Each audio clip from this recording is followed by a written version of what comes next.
You may have heard traders say, to the moon, or that stock is a rocket. Well, right now, we have a real rocket headed towards the moon.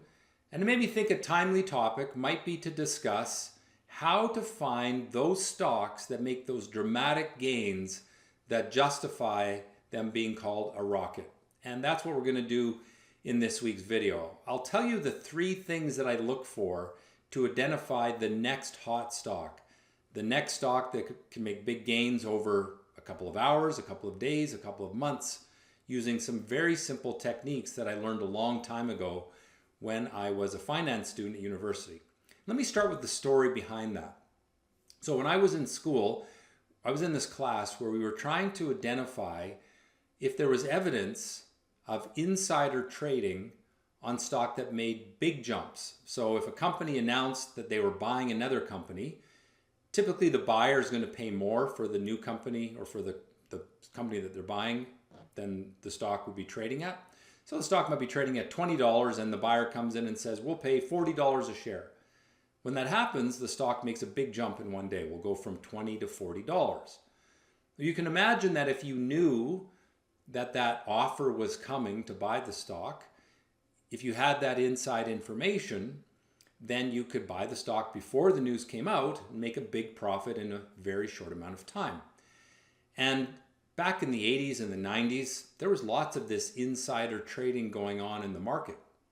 And so in this class, we looked for evidence that there was statistically significant abnormal trading action before a company made a big announcement. And we found that most of the time there was. In other words, most of the time, someone knew something big was coming before it happened.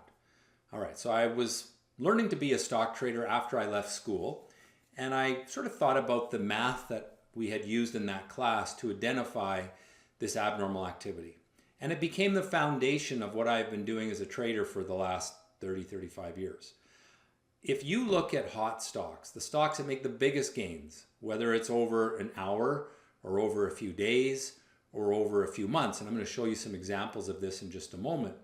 If you look at these hot stocks, they almost always start their big moves with statistically significant abnormal price movement and abnormal volume.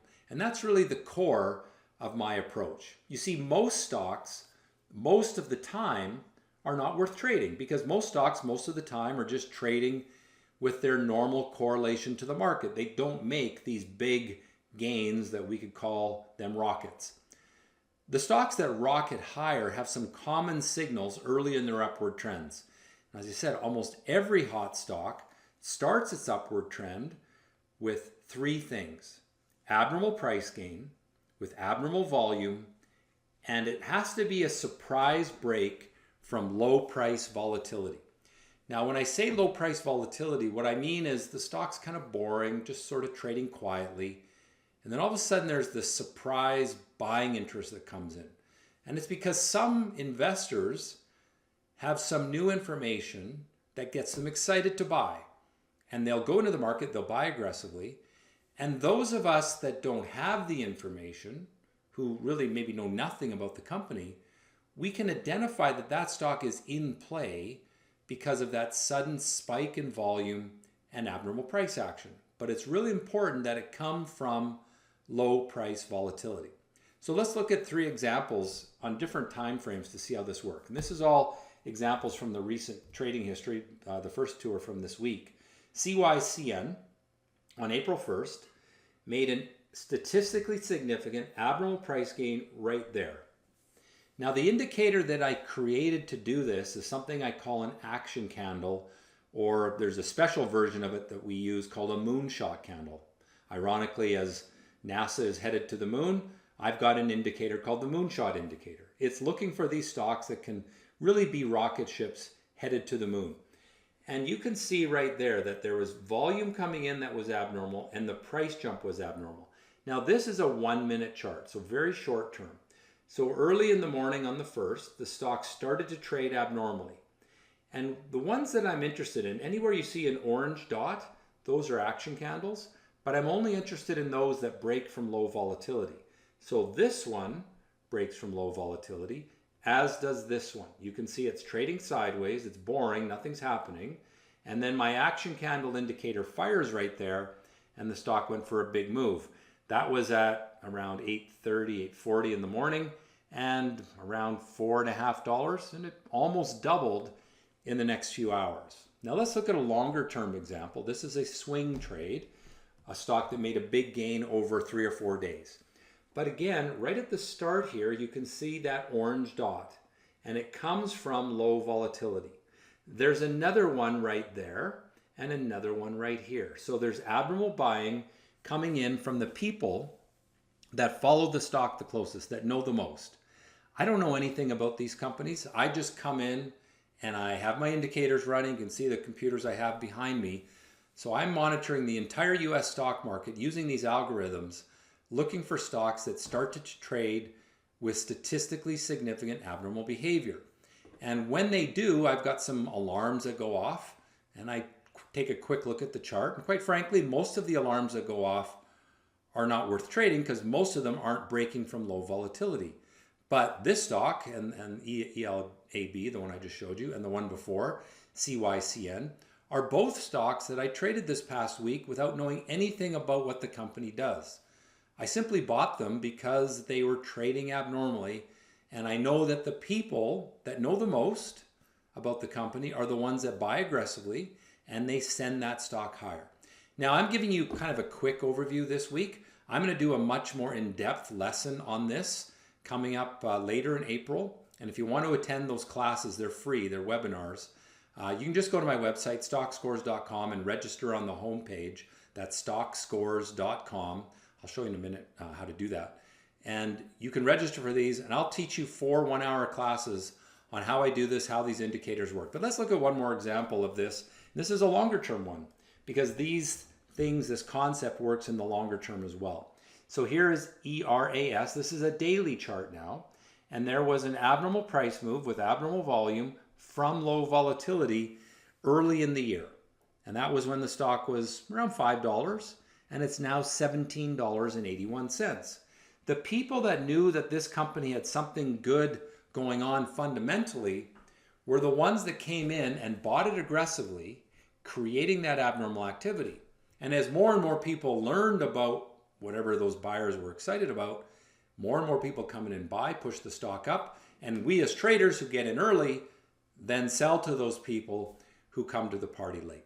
All right, so again, if you want to learn more about that, make sure you come to those free classes that are coming up in April. I'll show you where to look for those in just a moment. In fact, let's jump over to the Stockscores website. This is stockscores.com. Just scroll down the page there, and there's the links there to register for those free classes. You can also go to the Trader Training menu, Upcoming Events, and there you can see the essential characteristics of great stocks. That'll be one that I talk about this concept. And then we've got an investment-focused webinar where I'll talk about applying this for the longer-term investor. And then we'll talk about that for day and swing traders. And then I'll talk about my indicators, my tools that I've created, the education that I've created on the 4th day. So all of that starts on Tuesday, April 14th. These are free events, and everyone that registers will get a free copy of my book electronically called The Mindless Investor. All right, let's jump into this week's market analysis. And we've had quite a bit of volatility this past week. We had some strong down moves to start the week and then a nice rebound to end the week.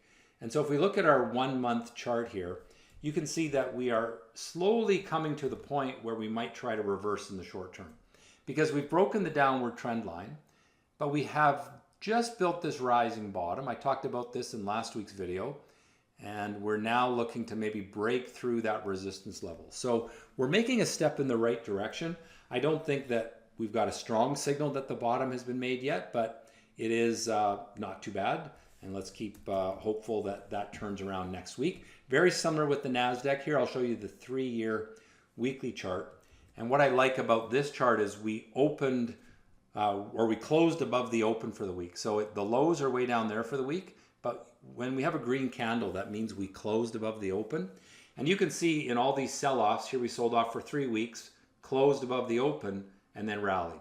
Sold off for 6 weeks, closed above the open, and then rallied. So that's a good signal. It's not the most decisive one, but it is an important signal that the buyers are starting to come back. So we'll have to watch closely next week. And again, make sure you're subscribed to the channel. I do this analysis every week for you, and I'll let you know when I see the bottom being made. Let's take a look at the small cap stocks in the US, IWM.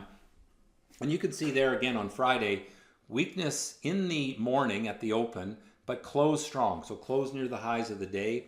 If we go to a 1 month chart, you can see that we've been building this head and shoulders bottoming pattern with a neckline right here.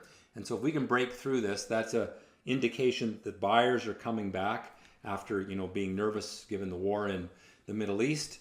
The buyers are coming back, and that's a positive sign, but we still need to break through that ceiling price. Looking at the the Canadian stock market, we had a little more strength in the Canadian markets, heavily influenced, of course, by oil and gold. Oil has been very strong. Gold has been sort of hanging in there. And we, again, the last few days been moving up. So the Canadian market looks a little stronger. Let's take a look at those commodities. There you can see gold had a little bit of a bounce. I'm not super excited about gold because the upward trend line was broken from a falling top. So we're kind of on the backside of the trend right now. And until we can break this downward trend line, I think you should be somewhat cautious with gold. The big long-term picture is still fairly positive because the upward trend is there. But I feel like in the short term, the buyers are a bit tired on gold. Now, oil obviously has had a great run. My concern with oil is that it can turn very quickly on a headline. So if there's some positive movement towards peaceful conflict resolution in Iran, you would see oil move down very sharply and quickly. So I think you have to be a trader on oil. I love it because it's volatile, because it's got lots of action. But I don't love it because it could move very quickly on a headline. So if you're a day trader, a swing trader, you can watch the market closely enough to protect yourself against that. But to take longer term positions, I think is risky. All right, let's move along to the currencies now, and we'll take a look at the US dollar, which money has been flowing into since the start of the war here. So that wasn't the US dollar, this is.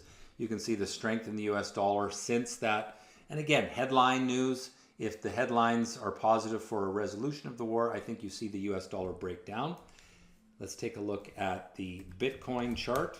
Cryptocurrencies have really suffered for some time. I've been bearish on them for some time. There's your downward trend line. We're in the downward trend. We're actually moving toward the lows with falling tops. So I think Bitcoin more likely to go lower than higher. Let's take a look at the Treasury bond market. This is an indication of interest rates. And you can see that the Treasuries were up on Friday and having sold off, which means interest rates rose during that time. If we see the bond market start to go up, it again probably driven by the hope that the conflict in Iran has some resolution. Maybe the Strait of Hormuz is opened, and that reduces inflation, which increases the chance of a interest rate cut, which is why the bond market would go up. So all of these things are interrelated, and I think it's important to understand how they all connect. So my ratings then, still short-term bearish on US large cap and NASDAQ, but long-term neutral. Small cap, I've raised my rating to neutral on both time frames this week. Canadian stocks, neutral on both time frames, as is gold. Oil, still bullish, but very risky for a sharp move either way. And so you have to be a trader-oriented approach on that one. US dollar, short-term bullish, long-term neutral. Bitcoin, bearish, best avoided. And bonds, neutral on both time frames. All right, now let's take the concept that we talked about at the top of the video and look at the trade of the week. And this week, another stock that starts with the abnormal activity and it telegraphs that strong upward trend. So this was ELAB on one of those days. We looked at it as a swing trade, but it also was a good day trade when it has this sort of boring sideways trading pattern here. Nobody cares. And then you can see those orange dots, those action candles that start to fire. And again, I'll go more into detail about what action candles are and message candles. We've got lots of different things, moonshot candles. I'll talk about those in those classes that start later on in April. So make sure you're registered for those, 100% free, and I'm guaranteeing you will learn a lot from those. And there you can see out of that, we had a nice move. You buy it here, your risk management is your stop losses there, and it earns a nice multiple on risk as the stock moved higher. Well, I hope you've enjoyed this week's discussion of rockets and, pushes toward the moon, as the NASA astronauts are doing right now. It's kind of an exciting thing to watch. If you've enjoyed it, please do me a favor, click on the like button, make sure you're subscribed to the channel, and as always, trade well.